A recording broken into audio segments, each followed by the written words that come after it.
to the miracle. Not because they didn't want to. And day after day, and it increased from 10 to 100 to 1,000. And Israel went to Egypt, who didn't do a darn thing, and to EU, and to the UN, and to our friends in the United States, and nobody did anything. And every single day, more and more Israeli children and families were in shelters, and they closed the schools, and they began to evacuate. And the world said, yeah, you're right, and did nothing. And after months of restraint, Israel did what Cleveland would do if Cincinnati began throwing lobbing bombs or rockets or missiles here. What everybody said is the sovereign right of every state to defend itself. And it did. And you know what happened? The biggest explosion of anti-Semitism globally that we have witnessed since World War II. There isn't a city in Europe, in Latin America, forget about the Middle East, where there weren't anti-Semitic manifestations, where synagogues weren't attacked. Synagogues and Jewish institutions and Jews, and all of a sudden the Jews, certainly of Europe and Latin America, began to go into hiding. Remove Stars of David, the kippah, question about going to synagogue, as if going to synagogue was not a cakewalk to start with in Europe. Because if you go to a synagogue or you go to a Jewish museum, we've gotten used to it. It has police protection.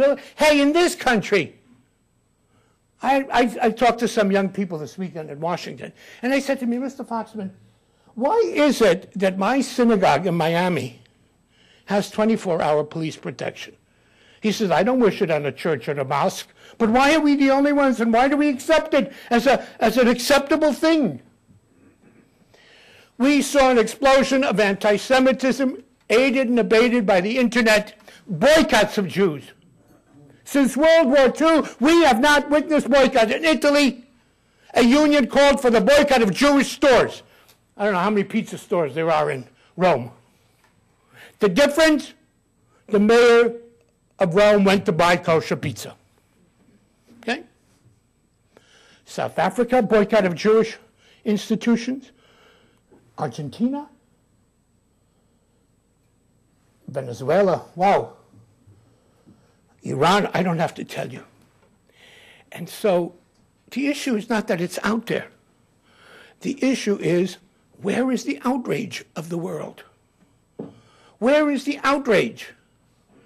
No, instead, we get Durban. Durban 2 with Ahmadinejad. By the way, what you didn't see on your camera and on your news is when he walked into that conference, he got a standing ovation. A standing ovation he received.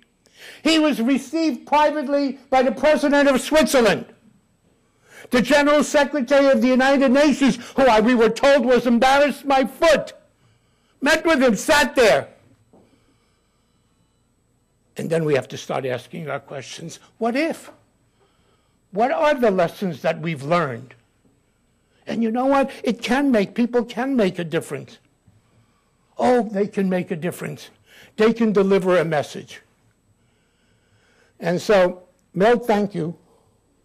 Thank you for putting the setting, because at the end of the day, it comes down to not who's right, who's wrong, whatever, but are there enough good people?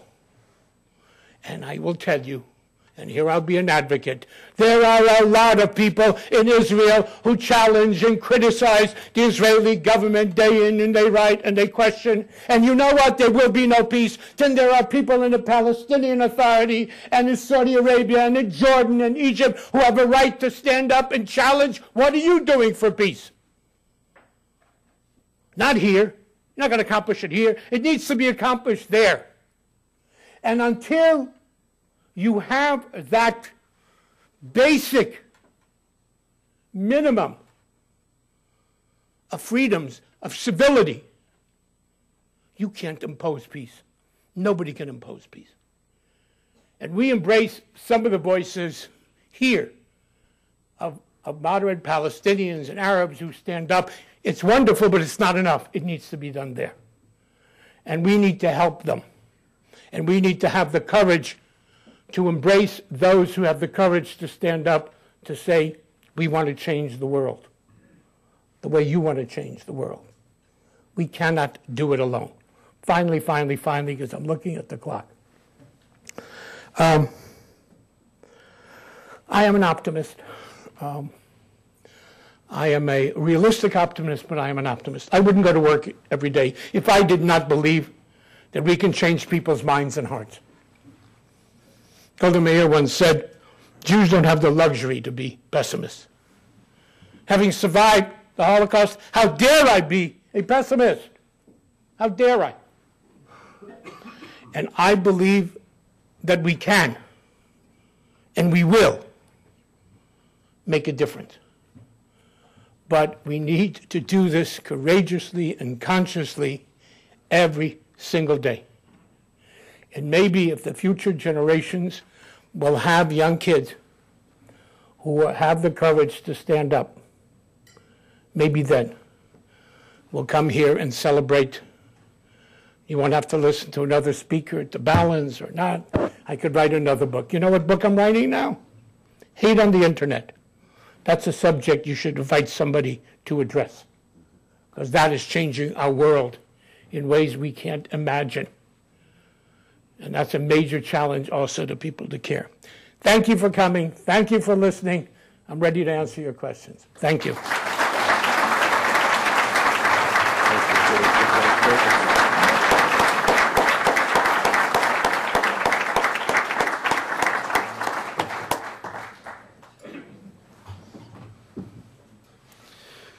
Today at the City Club of Cleveland, we're listening to Abraham Foxman, National Director of the Anti-Defamation League.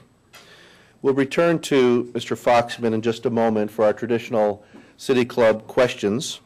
We encourage you to formulate questions now and remind you that your questions will hopefully be brief and to the point. We welcome all of you here and those listening to WCPN 90.3 FM, WCLV, WTAM, or one of the many, many radio stations across the country that broadcast us every week. Radio broadcasts of the City Club are made possible by the generous support of Case Western Reserve University. Our television broadcast partners are WVIZ, PBS IdeaStream, and Time Warner Cable. Television broadcasts are supported by National City, now a part of PNC, and Cleveland State University. And our closed captioning is supported by Nordson Corporation. Live webcasts are supported by the University of Akron. On Friday, May 1st, the City Club will host Cindy Cohn, Law Director for the Electronic Frontier Foundation. Ms. Cohn will discuss Your World Delivered to the NSA, Warrantless Domestic Wiretapping. This program is in celebration of Law Day and is in partnership with the Cleveland Metropolitan Bar Association. Wednesday, May 20th, Monty Lerner, Israeli political playwright, will discuss Confronting Dilemmas of Jewish Existence. This program is in partnership with the Mandel JCC. If you wish to make reservations or order a CD or DVD of today's program, please call 1-888-223-6786 or 216-621-0082. We're most pleased to welcome to our forum today students who are here as part of our City Club student program. Participation of these students is made possible by a generous contribution to the City Club from the First Energy Foundation. With us today are students from Orange High School. Will our student guests now please stand and be recognized?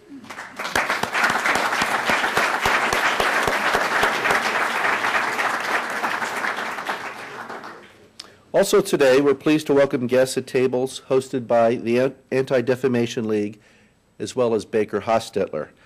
We'd also like to extend a special thank you to the regional office of the Anti-Defamation League for all their help in making this program possible. Now it's time to return to our speaker for our traditional City Club question and answer period. We welcome questions from everyone, including guests, and holding the microphones today are City Club Assistant Director of Development, Marcella Brown, and Education Outreach Coordinator, Deborah Agosti. Mr. Foxman, would you come back up, please?